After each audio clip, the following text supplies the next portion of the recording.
Apakah benar yang disampaikan Ustadz Haikal Hasan? Ya wallahu alam, hanya Allah dan Ustadz Haikal yang tahu. Tidak perlulah nanti dinyinyir-nyinyir atau tidak perlu dibesar-besarkan, karena ada beberapa hadis Rasulullah SAW menyebutkan, kira-kira Rasulullah bersabda, barang siapa yang melihatku dalam mimpi, maka sungguh ia telah melihat aku, karena setan tidak bisa menyerupai diriku.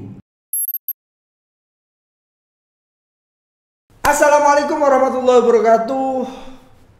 Sahabat sekalian, di podcast Mas Mansuri, kembali lagi di podcast yang menjadi milik publik, podcast yang menjadi suara bagi mereka yang tidak mampu bersuara, podcast yang menjadi suara bagi mereka yang tidak berdaya, voice of voiceless.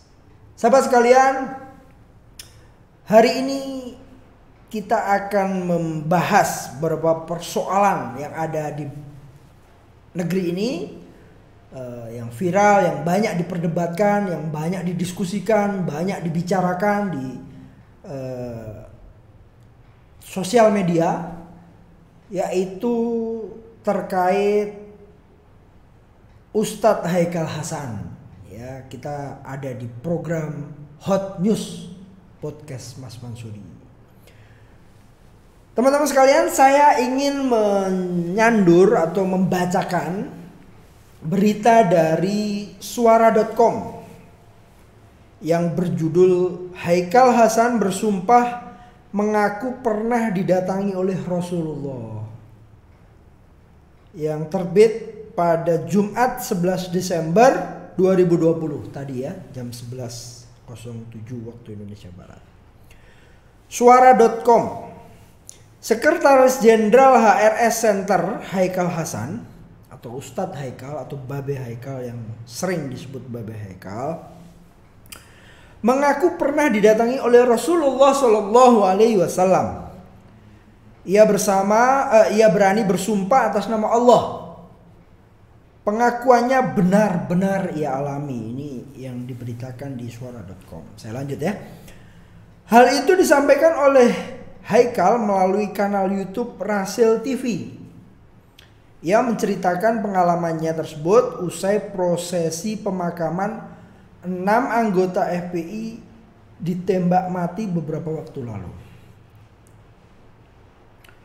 Haikal menceritakan ia sempat merasa sedih dan kacau ketika kedua anaknya meninggal dunia. Ini cerita Ustadz Haikal ya. Saya bacakan ya pernyataan Ustadz Haikal. Anak saya yang pertama meninggal dunia, namanya Umar. Anak saya yang kedua masih saya gendong. Allah panggil lagi, namanya Salma. Demi Allah, dikubur dan waktu hujan ini, menurut Ustadz Haikal, tiba-tiba gak lama Rasulullah datang. Dan beliau memegang tangan Umar. Demi Allah, dia memegang tangan Salma. Kata Haikal dikutip dari Hops ID, jaringan suara.com, Jumat 11 Desember 2020. Saya lanjut ya. Saat itu Haikal merasa terkejut bukan main melihat Rasulullah datang menemuinya. Menurutnya Rasulullah memberikan sebuah pesan kepadanya. Ya, ungkapannya ini, Rasulullah berucap pada saya, jangan takut dan jangan khawatir. Salma dan Umar bersama saya. Demi Allah, saya mendengar Rasulullah berkata demikian di telinga saya, ungkap Haikal sambil menangis. Ini kata Habib Haikal, kata Ustadz Haikal. Rasulullah berucap pada Ustadz Haikal, jangan takut dan jangan khawatir. Salma dan Umar bersama saya. Ini pengakuan Ustadz Haikal. Saya lanjut. Haikal mengaku pertemuannya dengan Rasulullah itu sudah sejak lama ia sengaja rahasiakan. Ia tak ingin dicap oleh publik sebagai seorang yang pamer.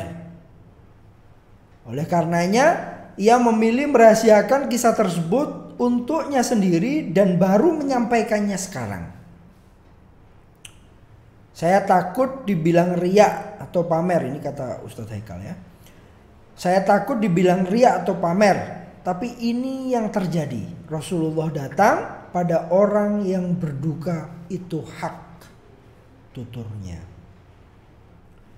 Sebelumnya Haikal Hasan ikut, ini saya lanjut ya, kutipan dari suara.com.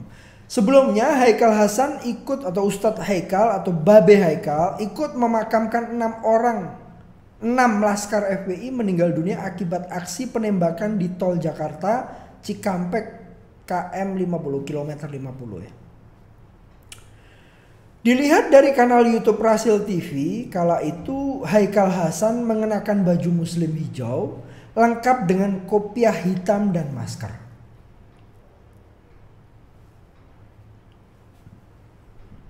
Haikal Hasan mulanya menyampaikan rasa duka mendalam atas kepergian 6 laskar FPI itu.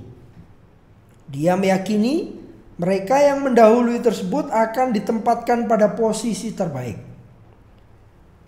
Ini pernyataan Ustadz Haikal Hasan. Ibu dan bapak yang ditinggalkan, sahabat-sahabat saya, Lutfi, Reza, Faiz, Sofyan, Andi, dan Hadafi, ini maksudnya almarhum yang meninggal ya. Antum saat ini sedang bersama Rasulullah Shallallahu Alaihi Wasallam, ujar Haikal Hasan. Haikal Hasan lalu mengisahkan cerita saat dia masih berada di Palestina. Dia mengatakan di sana banyak orang, bahkan termasuk anak-anak yang gentar seolah tak takut mati membela bangsa dan negara. Ini maksudnya mungkin yang tak gentar mungkin ya. Dia mengatakan di sana banyak orang, bahkan termasuk anak-anak yang tak gentar, ini maksudnya. Yang tak gentar seolah tak takut mati membela bangsa dan negara. Pasalnya sudah tertanam kuat keyakinan bahwa saat meninggal dunia mereka akan dipertemukan oleh Rasulullah Shallallahu Alaihi Wasallam di surga. Dalam kasus penembakan 6 laskar FPI, Haikal Hasan menegaskan kematian dalam keadaan baik sejatinya tidak perlu ditangisi. Haikal Hasan menuturkan Rasulullah Shallallahu Alaihi Wasallam mengunjungi orang-orang yang berduka, apalagi jika jenazah meninggal dunia dalam kondisi syahid. Yaitu kira-kira cuplikan berita dari suara.com pada Jumat 11 Desember 2020 yang berjudul Haikal Hasan bersumpah mengaku pernah didatangi oleh Rasulullah Sallallahu Alaihi Wasallam. Sahabat sekalian, berita ini sengaja saya angkat karena hari ini cukup ramai sekali di Twitter ya, di banyak media, bahkan di TikTok dari pagi saya lihat, di Instagram banyak saya lihat, termasuk di Facebook banyak ada yang nyinyir, ada yang memposting cuplikan-cuplikan dari dari pernyataan pernyataan dari Ustadz Haikal Hasan. Ya itu kan tidak mencerminkan budaya bangsa kita gitu untuk saling nyinyir. Apakah benar yang disampaikan Ustadz Haikal Hasan? Ya wallahu alam, hanya Allah dan Ustadz Haikal yang tahu. Tidak perlulah nanti dinyinyir-nyinyir atau tidak perlu dibesar-besarkan, karena ada beberapa hadis Rasulullah Shallallahu Alaihi Wasallam menyebutkan, kira-kira Rasulullah bersabda, barang siapa yang melihatku dalam mimpi, maka sungguh ia telah melihat aku, karena setan tidak bisa menyerupai diriku. Ini hadis Nabi ya. Barang siapa yang melihat diriku dalam mimpi tapi ya, maka sungguh ia telah melihat aku, karena setan tidak bisa menyerupaiku. Jadi setan itu tidak bisa menyerupai Rasulullah. Riwayat lain Rasulullah Shallallahu Alaihi Wasallam bersabda, siapa yang bertemu aku dalam tidurnya, maka ini maksudnya mimpi juga ya, maka akan menemui aku dalam kenyataannya. Ya, tapi apakah Ustadz Haikal Hasan itu bertemu langsung atau bermimpi? Wallahu a'lam. Karena dalam tadi yang saya baca itu tidak dijelaskan itu bertemu langsung atau mimpi. Kalau hadis Nabi ini mimpi ya, karena setan tidak bisa menyerupai Nabi. Lalu bagaimana agar kita bisa bermimpi bertemu Nabi Muhammad SAW? Syekh Umar Hasan Al-Haddad mengatakan, di antara hal itu disebutkan harus ada ikatan secara kolbiah atau kerinduan yang luar biasa ingin berjumpa Rasulullah SAW. Jadi orang yang ini menurut Syekh Umar Hasan Al-Haddad, orang yang secara kolbiah atau kerinduan yang luar biasa ingin berjumpa kepada Rasulullah, maka insya Allah bisa bertemu atau bermimpi dengan Rasulullah Sallallahu Alaihi Wasallam. Wallahu alam. Ya, kami berharap agar di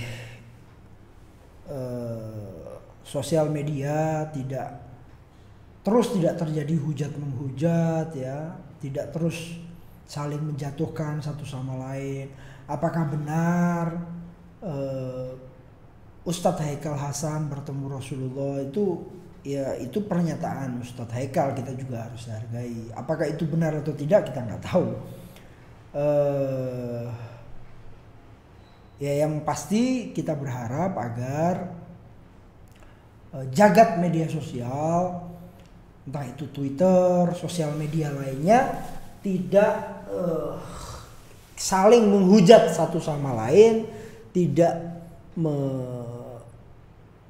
menyudutkan satu sama yang lain. Soal kebenaran itu hanya milik Allah Subhanahu wa taala. Saya pikir itu yang sedang update ya, yang sedang viral di Twitter, sempat bercokol di beberapa jam trending Twitter soal Haikal Hasan atau Babe Haikal atau Ustadz Haikal Hasan. Nah, itu biarkan itu penilaian masing-masing netizen ya. Tetapi semoga dengan itu tidak membuat kita terpecah belah, tidak membuat kita saling menyalahkan satu sama lain atau tidak saling menghujat satu sama lain. Semoga kita bisa menahan diri. Baik, terima kasih teman-teman sekalian di Hot News Podcast Mas Mansuri. Kali ini kita mengungkap banyak kejadian-kejadian atau sesuatu yang sedang ramai diperbincangkan di jagat media sosial. Kembali lagi nanti di podcast Mas Mansuri, podcast yang menjadi suara bagi mereka yang tidak mampu bersuara, podcast yang menjadi suara bagi mereka yang tidak berdaya, voice of voiceless. Terima kasih. Wassalamualaikum warahmatullahi wabarakatuh.